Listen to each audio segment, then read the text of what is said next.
Olá, amigos. Boa tarde. Estamos começando mais um programa Visão Crítica desta segunda-feira. E o programa que é de circulação regional. Estamos ao vivo no município de Jauru, ao vivo no município de Vila Bela, da Santíssima Trindade. E estamos sempre aqui discutindo os assuntos de grande interesse aqui para a nossa região e muitos deles, principalmente aqui para o município de Pontes e Lacerda. Nós estamos aqui aguardando o nosso companheiro Vanildo Amaral, já deve estar chegando. Mas, enquanto isso, vamos comentando alguns assuntos que foram de extrema importância e discutidos durante a semana passada e repercutido ainda hoje no Jornal Centro-Oeste. Um dos principais foi aquela brincadeira perigosa feita por umas crianças, por alunos da escola Dormivil Farias, né, na semana passada, cujo vídeo feito por um dos próprios alunos acabou sendo espalhado e divulgado nas mídias sociais, né, e chegou até o conhecimento de toda a sociedade aqui de Pontes Lacerda. Uma brincadeira perigosa, né, que deixou assim, extremamente preocupados um médico que viu, né, o Dr. Anderson viu a matéria, viu aquele vídeo e chegou à conclusão de que é uma brincadeira perigosíssima, né, pode dar problema de parada cardíaca, pode dar problema de falta de oxigenação no cérebro, daí inclusive a razão do desmaio que dá na criança. Né? A preocupação do promotor público, que não tinha recebido denúncia, não tinha visto, né? Mas que vai tomar providências para ver o que pode fazer para que essas brincadeiras não aconteçam mais, principalmente, né, numa escola pública, numa escola grande, né, como a escola Dormivil Farias, onde a média de 400 alunos em cada turno, né, frequentam aquela escola. Hoje, o Jornal Centro-Oeste ouviu a diretora da escola, em que falou que comunicou ao Ministério Público, comunicou ao Conselho Tutelar, fez ocorrência, né, ocorrência policial sobre o assunto e mostrou, inclusive, que a escola é dotada de câmeras, né, de monitoramento, tem supervisores, inclusive, para acompanhar as crianças, e isso que me deixou um pouquinho preocupado, né? Se a escola tem isso nós mostramos inclusive, várias câmeras de monitoramento, como é que não foi detectado, né, a brincadeira dessas crianças? Né? Eu imagino que essas câmeras devem estar em algum lugar de fácil acesso para os professores ou para a direção da escola, e que deva ter, até pelo número de alunos que tem, que deva ter um funcionário da escola, um servidor público, acompanhando principalmente na chegada dos alunos, né, até a entrada da sala de aula, e depois durante o recreio e depois também na saída dos alunos. Eu acho que essas câmeras não devem ser somente para arquivo, para se de repente algum roubo, alguma coisa acontecer lá, né, aí sim vai se buscar as gravações lá para poder ver o que aconteceu. Não, acho que lá até porque se chama câmara de monitoramento, é câmara para controle, para observação. É esse o papel daquelas câmaras. Com certeza, ou as câmaras não estão atingindo 100% da escola, né, ou não tem ninguém olhando aquelas câmaras e aí realmente não está monitorando coisa nenhuma daquilo lá. Você chegou a ver isso, Vanildo? Boa tarde. Cheguei, fiquei, confesso, boa tarde, Vera, boa tarde, sociedade. Você é da área de saúde, como é que vê o negócio? Confesso que eu fiquei muito preocupado, porque uma criança daquela pode ter uma parada cardiorrespiratória irreversível.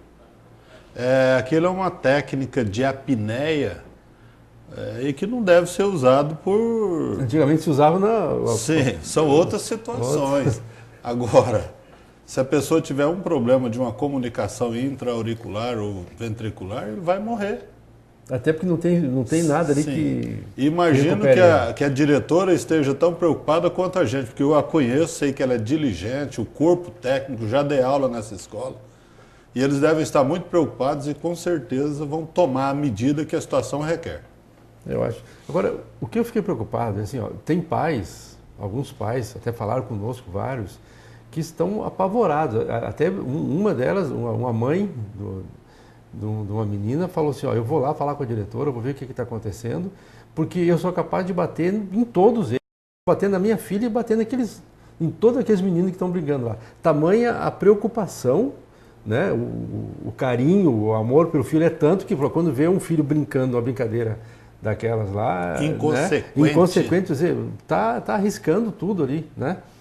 Eu ouvi, Ivanildo, o comentário de um pai de uma daquelas meninas, foi uma menina, tem uma menina e um menino. Tem uma menina e um garoto. Então, o pai daquela menina tá comentando, fez comentários hoje com amigos, tudo lá, e que aquilo é normal, é brincadeira de criança. É normal para ele, que deve ser um irresponsável. Eu acho que não cuida do filho, está pouco preocupado com o filho. É mais uma brincadeira, sabe-se lá também. Sei nem quem que é esse pai, também não quer saber agora. Né? Que ele acha que aquilo é normal, leva para casa dele, aquele bando de gente lá, para fazer lá. Ué. Aliás, faça com ele também. Exatamente. Ou de repente ele brinca com lá e não acontece nada. É irresponsabilidade. Um pai de um filho, né? De uma filha que é colhida brincando daquele jeito lá, dizer que aquilo lá é brincadeira de criança. Não sei onde é que está a cabeça daquele pai, não. Eu acho que ele tem que se reciclar, né? Para saber o que é filho na história, Sim. Né? Ele não sabe o que é um diafragma que está comprimido, que para toda o trato circulatório, inclusive cerebral. E uma sequela que pode ficar disso. Do jeito que ele é um pai relapso, ele vai ter o filho na cadeira de roda, porque ele vai ter esquecimento de um lado do corpo. Ele vai deixar o filho morrer de fome na cadeira de roda, porque esse é inconsequente. O que me indigna é o seguinte, ó, o promotor ficar irritado com isso, nós vimos isso aí. O doutor antes deu entrevista apavorado, preocupado, insistindo. As pessoas lúcidas estão preocupadas. A diretora, né, falou a preocupação toda, chama o conselho tutelar, chama todo mundo, e o pai fala, não, isso é brincadeira de criança. Pô, mas para um pouquinho. Ele deve ser uma criançona também, né? Deve ser. Bom, um outro assunto, Ivanildo, você tá chegando agora, outro assunto que é bom de conversar aqui, é com relação aos servidores públicos municipais, né? Que semana passada já vem conversando com o prefeito Donizete Barbosa já há algum tempo, já vem conversando, já foram marcados, parece que dia 8 de setembro foi marcada até uma audiência, né? Já vem de longo tempo marcado, né? Agora os servidores voltaram a dizer, nós vamos parar na segunda e terça-feira porque não estão chegando a um acordo, não estão conseguindo conversar, avançar nas negociações, né, com relação às reivindicações, que não são só salariais, né, são reivindicações até de certo sérias, porque eles falam em coações, em perseguição de funcionários, né, falam de excesso de comissionados, né, contratados pela prefeitura nessa atual administração, e dizendo que vários servidores efetivos poderiam estar fazendo o serviço desses comissionados, que tem comissionados lá que não estão fazendo nada, né? E isso aí agora acabou gerando um impasse. Eu acho que vai para um enfrentamento que eu não sei se politicamente é a atitude mais correta. A prefeitura entrou com ação, né, contra o sindicato, tentando impedir essa paralisação, conseguiu de forma, né, peço que a informação é essa, que ele conseguiu de forma parcial aí, né, mas que os funcionários, pelo menos 50% parece que os funcionários têm que continuar trabalhando.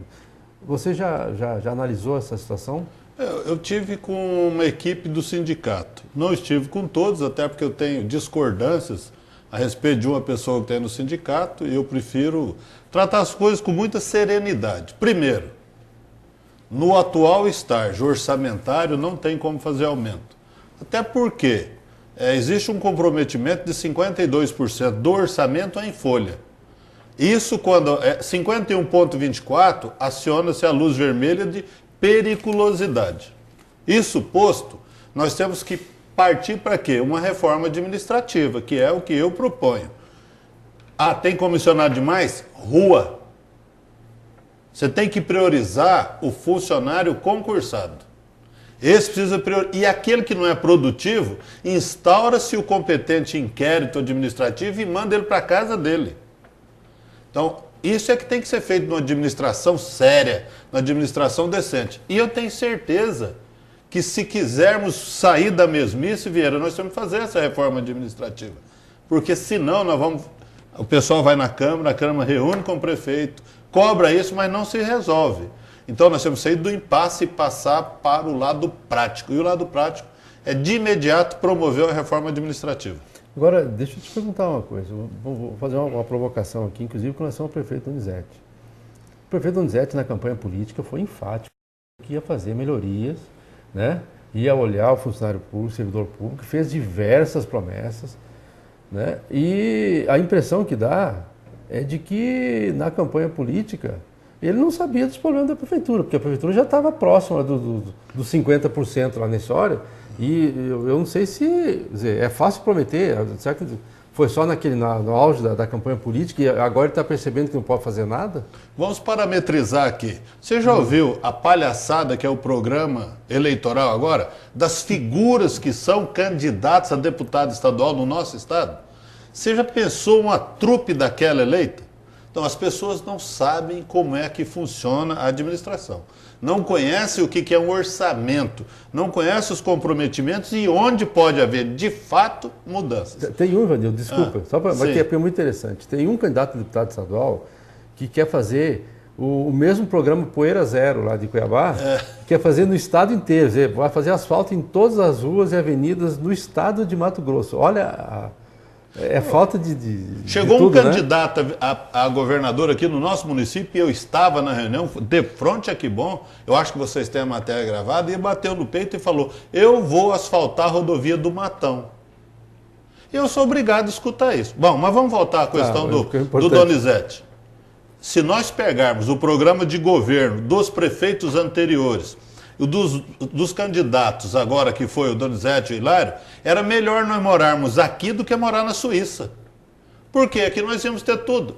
Chegaram a prometer que a pessoa ficasse doente, o médico ia lá na casa dela. Eu vi isso aí, li isso aqui. Foi debate, aliás, nesse canal de TV. Uhum. Então, o que foi? É um projeto do Homes. Ele fez um projeto seguinte: para o próximo prefeito que candidatar e o que ele colocar no papel e prometer, tem uma lei municipal sancionada pelo prefeito que ele poderá ser afastado. Nós vamos acabar com isso e precisa acabar, porque é muito fácil você encontrar inverdades, mentira mesmo, né? Para chegar ao mandato. E depois você foge dos problemas, é isso que está o erro. E o Donizete, ele pegou do jeito que está, como você colocou, o comprometimento total da Folha, que já vem comprometido há 8 anos. Agora, acho que inflou sim, e eu já pedi para ele, a Câmara já reuniu e já pediu para ele, afastar grande parte dos comissionados. Agora, 53 desses comissionados são egressos da administração anterior. Agora, o que não pode, e aí é que a gente fica muito puto, é que só pode nomear do mesmo segmento social. Esse talvez seja a grande indignação de todos nós. Seja mais claro, Vanildo. Como você fala segmento social? Não, só pode nomear da Igreja Batista Nacional? Não tem meias palavras. É verdade isso. É uma questão de confiança. Respeito. É uma questão de convive com o pessoal, sabe quem vai ler a cartilha, sabe quem vai ter compromisso com a seriedade. Tudo muito bem. Tem gente também séria em todos os outros segmentos. Acaba gerando um desgaste, de repente, desnecessário. Tá, é uma pena. Tá. Bom, nessa situação toda, eu acho que o que vai acontecer vai ser assim, de repente vai começar a acontecer uma radicalização do movimento, né? Porque, até porque... Já está, né? Já está, né? Já está. Até porque... E aí, sim, eu acho tem troca de ofensas. Então, tem o poder público, caráter pessoal e as coisas não podem ser. O grande patrimônio, Vieira, que o município tem, são os seus funcionários. Mas não está... Bom, aí é falta de gestão. O funcionário é o grande patrimônio e é nele que nós temos que investir. Eu sempre achei isso. Né? Tanto é que em todo lugar que eu passei, jamais tive problema com o funcionário. Jamais enfrentei uma greve, porque eu sempre fui dialogar. Duro quando era necessário, maleável nos direitos intransferíveis do funcionário. Que é o direito de legalidade de trabalhar, o direito de ter salas salubres, ambientes salutares e tudo mais. O que não pode? Eu ouvi você colocar no primeiro bloco aí, que tem constrangimento, tem lei para isso. Você foi constrangido? Porque hoje, se você sorrir para a pessoa educadamente, é assédio. sexual. Se você é duro, é assédio moral. A gente tem que tatear e navegar muito bem por dentro. Tem lei para as duas coisas. Eu fui assediado sexualmente no meu ambiente de trabalho. Foi. O que nós vamos fazer? Testemunha, documenta, denuncia o mau caráter. É assim que funciona. Agora, trazer isso para a mesa de discussão, um negócio de amplitude do jeito que está dando, também não justifica. Tá certo. Bom, vamos aguardar. Eu acho que as coisas realmente, o prefeito acho que deve buscar uma forma de conciliar. De repente, nem ele diretamente, talvez aí esteja um erro político, né? Teve um erro de natureza política nessa hora. Eu acho que o prefeito deve chegar para sentar na mesa com o sindicato no último momento. No último momento. Ou para bater o martelo ou quando as coisas chegarem lá na frente. Agora, está o prefeito sentando, discutindo com o prefeito os passos. Eu acho que tem secretário de administração para isso, né? Tem outros funcionários tem chefe de gabinete para isso, tem procuradora do município para isso, tem a porção que antes que chegue no prefeito. Vieira, né? Isso é tão sério que você está colocando que fizeram a comissão no último momento. Eu não estava, fiz questão de não estar, mas o prefeito chegou ao ponto de falar para uma pessoa, eu não sei quem que é também, falou assim, o senhor pode baixar o volume, nós estamos numa reunião e eu não sou surdo. Chegou a esse nível. Eu acho que... isso aí você consegue tirar alguma coisa de uma reunião que chega a uma situação dessa? É impossível. Só vai radicalizar e o desgaste para as duas partes vai ser inevitável, né? Bom, a gente vai para o intervalo comercial, mas antes disso a gente gostaria de ver hoje a dica da nossa consultora aqui da área de recursos humanos e também da área empresarial, né? A Juliana Ângelo. É Juliana, né? Juliana Ângelo. Juliana, ela já fez o primeiro programa na semana passada conosco aqui e vamos ver a dica que ela tem hoje, Ivanildo, que é bem interessante aqui, conhecendo o perfil do cliente. Vamos lá.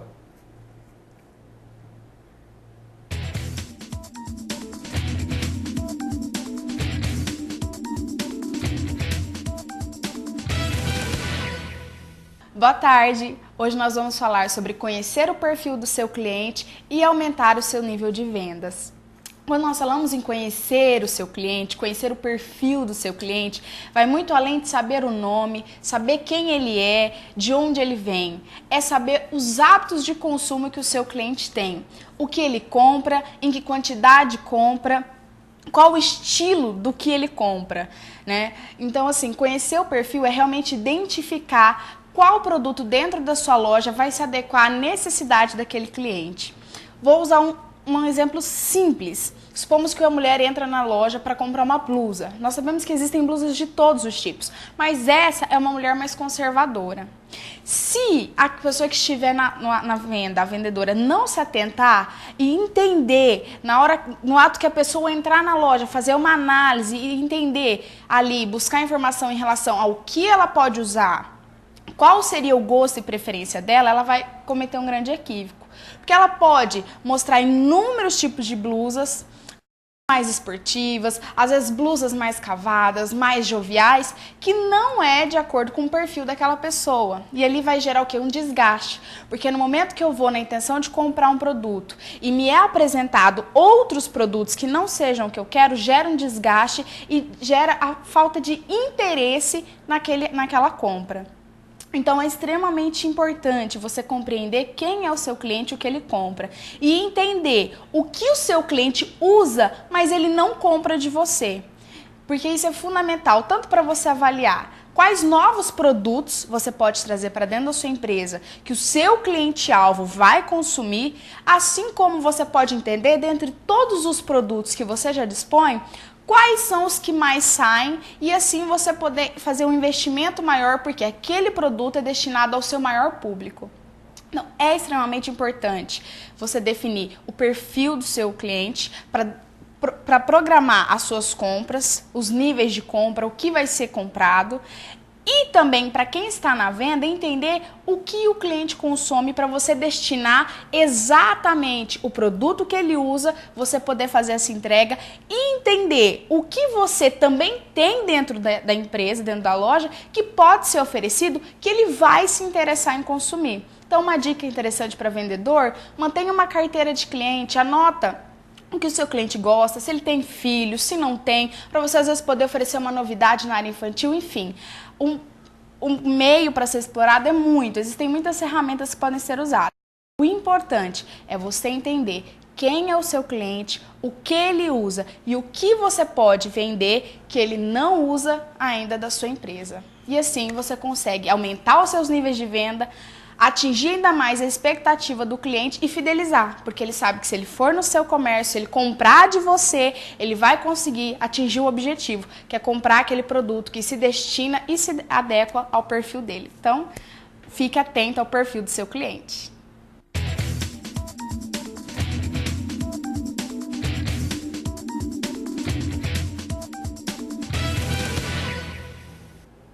Compreendeu, Ivanildo? Interessante, muito. Né? Essa menina, ela é lúcida, clara.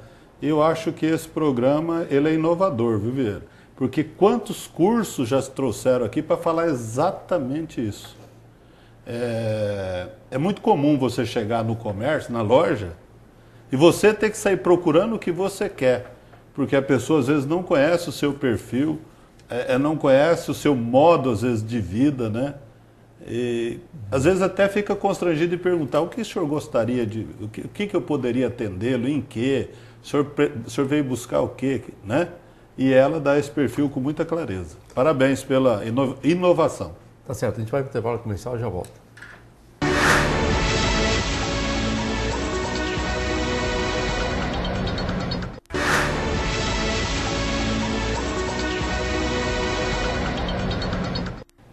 Estamos de volta, conversando aqui com o nosso companheiro de bancada, Ivanildo Amaral. Ivanildo, uma matéria até que eu não passei para você nem nada aqui para a gente conversar agora é o seguinte. Uma das preocupações que o eleitor brasileiro não tem é saber qual é a função de cada um dos candidatos na história, né? Cada nível de candidato, deputado estadual, deputado federal, senador, governador e presidente da República, né? E nós estamos esquecendo de fazer isso, e aqui eu faço a minha culpa na história, porque nós ainda não conseguimos entrevistar os candidatos ao Senado, até porque são mais de um na história, tem aquele problema de justiça eleitoral, aí, né? Tem que estar, então é meio complicado na história, né? Mas os candidatos ao Senado estão vindo aqui, e para deputado federal também, e só estão falando em ajudar Mato Grosso, fazer crescer aquele negócio todo. Quando a função deles é outra, né? Totalmente. A função é legislativa, é fazer as leis para o Brasil inteiro, não é para Mato Grosso. Não podem legislar sobre matéria que gerem custos. Exatamente, né? E não pode fazer uma lei lá que beneficie o seu estado, vai ter que fazer matérias que beneficiem. Por isso que os deputados federais têm deputados federais, a quantidade de deputados federais é proporcional à população, né? São Paulo tem mais de 50. 73, Mato Grosso tem 8. É proporcional a... O único que é igualitário são os senadores, é 3 para cada unidade federativa. Porque a função deles é manter a federação, né? O pacto federativo e tal, todinho, né?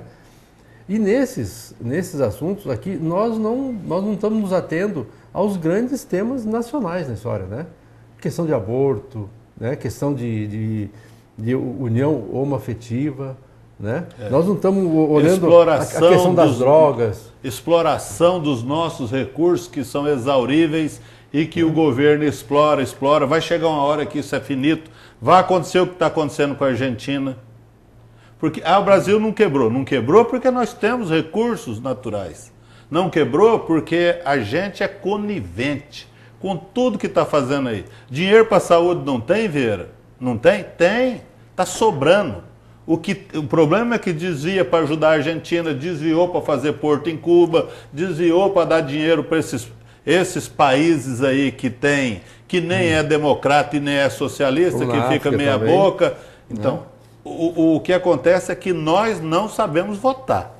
Nós temos que votar em quem põe a cara, a tapa, em quem é capaz de vestir a camisa em nome da população. E saber qual que é a função. Por exemplo, vereador. O vereador tem que funcionar as ações do prefeito, ele tem que, conjuntamente com a Câmara, observar o orçamento e se ele está sendo cumprido, observar se as obras municipais são feitas a contento, e nós sabemos que não são feitas a contento. Entendeu? Então, cada um tem uma função. E a gente vota porque o cara é amiguinho, porque o cara é bonzinho. De bonzinho o inferno tá cheio. E as assembleias, e por aí afora. A gente tem que ter muito cuidado com isso. Não, até porque, na realidade, eles recebem uma procuração nossa, né? Eles com não são amplos assim, poderes. Exatamente. Agora, isso não significa, e aí é esse ponto que o brasileiro não consegue, nós normalmente não conseguimos entender, é de que eles, às vezes, são eleitos para defender uma causa, né? No programa está dizendo o seguinte, ó, eu vou fazer isso, isso, isso. Se nós entendermos que aquele projeto de governo dele, as propostas dele, estão dentro daquilo que a gente imagina, então a gente vai votar nele porque sabe. Agora, eles não se... Tem temas polêmicos, que eu vou explicar aqui até o caso dos senadores, que eles são omissos. Sabe assim, ó, eu vou dar um caso certinho, um caso aqui para exemplificar. Questão de descriminalização das drogas. Né? Tem gente que é contra e tem gente que é a favor. Polêmico, né? É um problema polêmico. Agora, assim, se eu sou contra a descriminalização das drogas, eu não vou poder votar, não é? Um cara que é a favor. favor. Cara que é a favor, só porque lá ele vai votar a favor né? Então, veja só. Eu peguei dos 3 senadores mais em evidências aqui. Do senador Wellington Fagundes, ele deu entrevista para um site lá de Cuiabá, tá? E que ele não opina. Aí você fica em cima do muro, né? Ele fica em cima do muro, ele não opina. Como é que você vai ter um senador que fica em cima do muro? Ele falou o seguinte, ó, que é preciso explicar, é preciso estudar a questão com bastante rigor científico e social. Visto que em locais onde o uso foi liberado, por exemplo no Uruguai, os resultados ainda não foram dimensionados. Será que ele não tem nenhum amigo que tem filho usuário, que é um transtorno familiar imenso para a família e para a sociedade? Ele nunca viu isso? Então, você quer ver, ó, o Rui Prado, que é o senador também, né, pelo PSC, pelo PSD, né? Ele também ficou em cima do muro. Tá? Ele fala o seguinte, ó, quanto à legalização das drogas, que foi uma proposta feita por alguns ativistas políticos, como reforma da política antidrogas, acreditando que a liberação pode enfraquecer a rede do tráfico. Isso aqui foi a proposta, né? A proposta feita por uns ativistas políticos é de como fosse uma reforma de política antidrogas, né? Acreditando que a liberação pode enfraquecer a rede do tráfico. Assegura que as drogas causam danos irreversíveis para as famílias e diz ser relevante implantar ações e programas que busquem a reinserção do dependente para a vida social. Ele falou o seguinte, temos em nosso programa para o Senado projetos que reforcem o tratamento dos dependentes. Quer dizer, ele não falou nem que concorda, nem que não concorda, realmente ficou ali. É mais um que não conhece a realidade de Mato Grosso. Hoje, se você quiser internar um dependente químico em qualquer lugar desse estado, você só o faz por determinação judicial, porque nós não temos estrutura para receber. E quando recebe, não consegue tratar. Trata o paciente como psiquiatra, como paciente totalmente maluco. Está tudo errado. O sistema não pode ser esse. Vieira, é criminoso o que se faz. E o filho começa com álcool, às vezes, junto com o pai. Daí é um pulo para maconha, mas é fraco. Ele quer ir para cocaína, é fraco. Aí ele vai para quem? Crack. Aí não, eu nunca vi um cara usuário de crack retornar. Ah, retornou, ficou um tempo, vai ter recaída na primeira adversidade. Esse é o problema do crack, realmente assim, porque até cocaína o pessoal comenta assim, que a cocaína o pessoal vai buscar até de carro, né?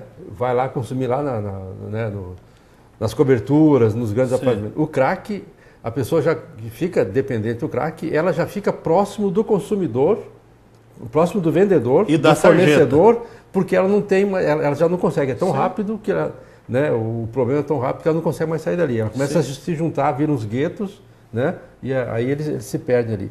O candidato ao Senado, Rogério Salles, ele é contra. Foi claro assim, ó.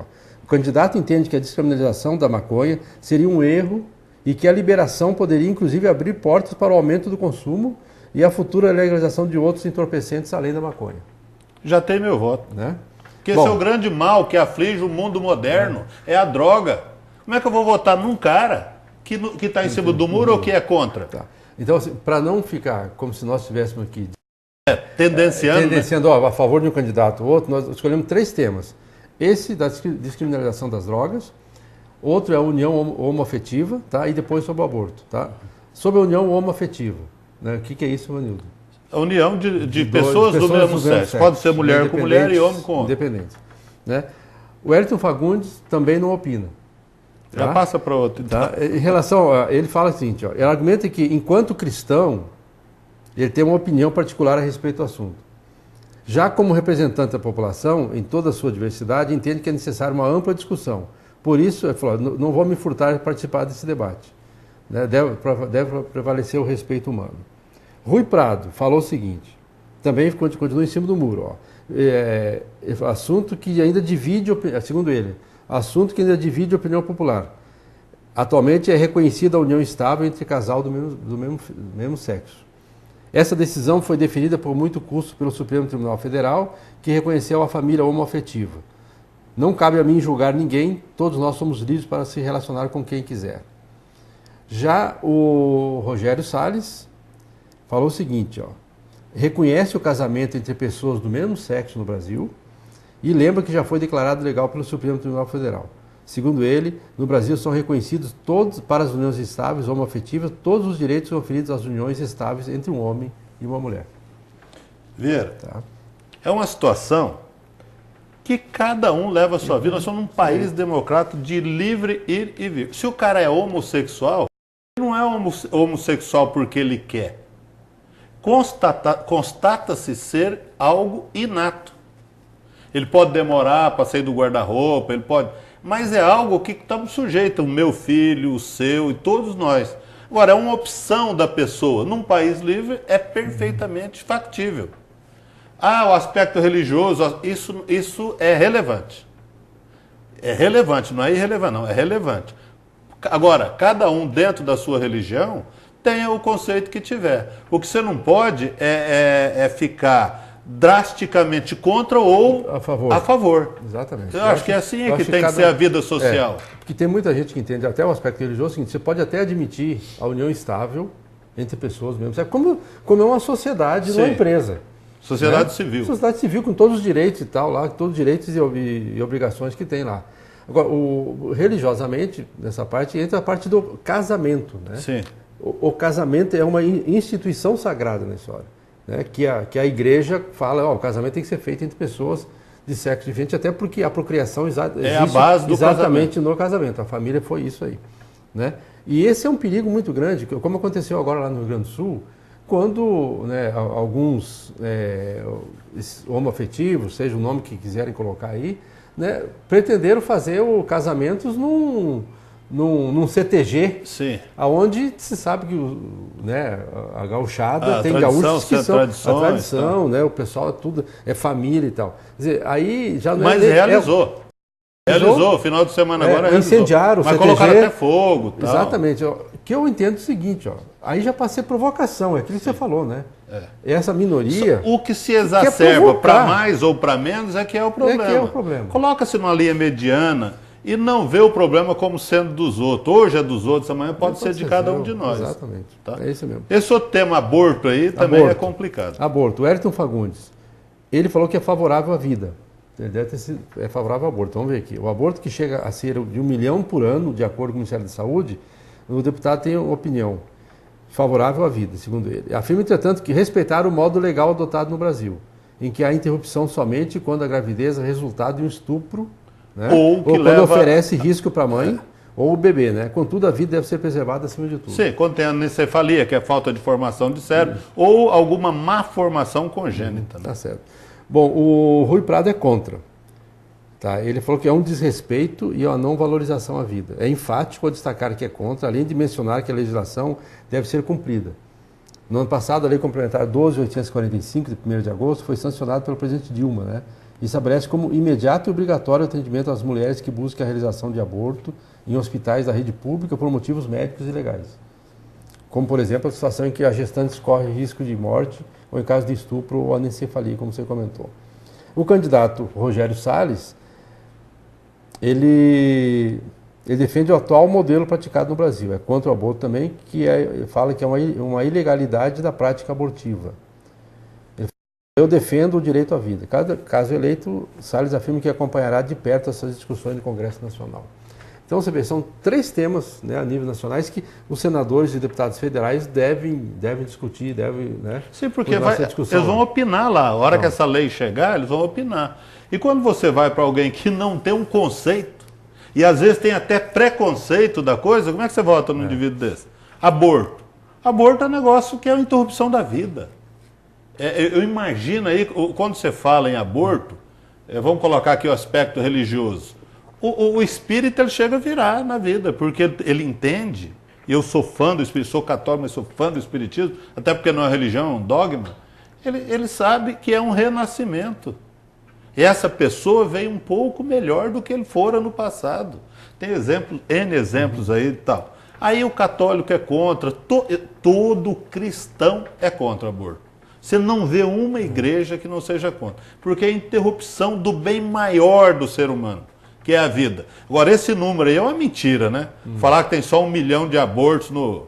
Isso é brincadeira. 1 milhão de abortos, eu estou para te falar que acontece quase que em São Paulo, no estado de São Paulo só. Porque o que se vende Citotec nesse país, clandestino, mulheres que chegam... Levanta na Santa Casa quando vem, que chega lá com hemorragia, com abortamento chamado espontâneo, e que tem que fazer uma curetagem uterina. Os números são uma exorbitância. Tá? É a menininha que vendeu porque ela não tinha dinheiro para comprar a roupa que a sociedade impõe, o celular que custa R$2.000, a moto que custa 6. Infelizmente, nos dias de hoje, a gente precisa ver isso com muito carinho. Muito. Mas ressalvar o direito à vida. E outra pergunta que eu vou ver se a gente consegue colocar para o ano que vem é com relação à maioridade penal, né? Essa também é outra brincadeira brasileira, né? Precisa ver, inclusive, até questão de hoje, em questão de presidente da República, o único candidato que fala declaradamente que é contra a maioridade penal e que vai mexer nisso aí é o candidato Aécio Neves. Né? Sim. Ele, em alguns aspectos, ele acha que tem que ser... Você já olhou escalonadamente nos países, quanto é a maioridade penal? Estados Unidos são 9 anos, a França 13 anos. Então são países que estão anos-luz à frente da gente com relação ao desenvolvimento, com relação ao entendimento e de vivência. Nos Estados Unidos a maioridade penal é 9 anos, quanta gente está lá incriminado com 10 anos, com 11 anos? Porque a índole do indivíduo, você torce ele, é pequeno. Agora no Brasil, um marmanjo com 17 anos, mais forte que nós tudo, com capacidade para trabalhar. Um país não permite que um cara com 17 anos trabalhe. Não permite que uma menina com 16 anos, que ela está formada física e emocionalmente. Pode casar. Pode votar para presidente da República, pode trabalhar. Então, isso tem levado o nosso jovem também à busca incessante desses erros que a gente fala aqui. Tá certo. E a gente precisa ver quem são os candidatos que a gente vai votar agora, porque para Senado são 8 anos que vai ficar lá, né? Tolerar um incompetente, 8 anos é duro. São 8 anos. Deputado federal é 4, né? Mas para o Senado são 8 anos. Bom, nós chegamos ao término do nosso programa, Ivanildo. E mais uma vez obrigado pela tua participação aqui. Ele às vezes atrasa, mas não falta. Não. Né? Atrasa, mas compromisso é compromisso. Compromisso é compromisso e ele cumpre o compromisso mesmo. Obrigado pela tua participação novamente, ser companheiro da gente aqui. Né? Obrigado a você ter ficado conosco até esse horário. E a gente procura trazer os temas mais polêmicos, mais diversos aqui, para que chamem a sua atenção, para que você continue fidelizado conosco na sua audiência. Obrigado a todos vocês e a gente volta semana que vem, se Deus quiser. A todos nós, uma bela semana.